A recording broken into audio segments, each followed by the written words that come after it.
The Department of Homeland Security is responding to a Team 10 story about a Canadian woman who was arrested by ICE at her green card interview for being in the U.S. illegally. The mother of three supported President Trump's campaign promise to launch the largest deportation of criminals in American history, believing only violent offenders would be targeted.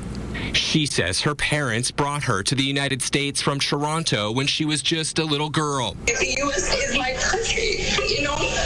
That's where I met my husband. That's where I went to high school, junior high. Team 10 investigative reporter Austin Grabish broke this story last week and spoke to the mother again today from ICE detention. Austin, what is the government saying now?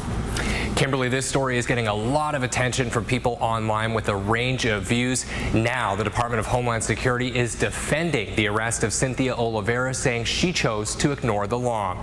DHS posted this statement Monday morning.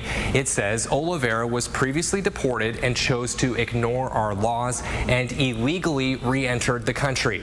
The Post claims she was given a final order of removal in 1999 when she was deported to Canada. Olivera spoke to me from ICE detention in Texas. She says she was brought to the U.S. as a child by her parents from Toronto. She admits she got a removal order in 1999, but disputes the DHS statement, which says she re-entered the country illegally, claiming she was just given a 5-year ban at the time and had driven through the San Diego border with her husband and was simply waved in. Keep in mind, this was before 9/11, when papers weren't always checked as thoroughly. And you have gotten a lot of reactions. Some people asking, why didn't she try to get papers long before now? It's a good question, and she says it was for her kids. She did not want to risk being separated from her 3 children. Now that 2 of her kids are grown up and the 3rd is a teenager, she said it was time to fix her papers and make things right. So she went, hired a lawyer, saved up for that lawyer, and actually got her work permit last year under President Biden. And when she went into that green card interview last month in LA, Kimberly, she says she thought she was going to be walking out with her green card. And you've spoken to her twice now. How is she doing?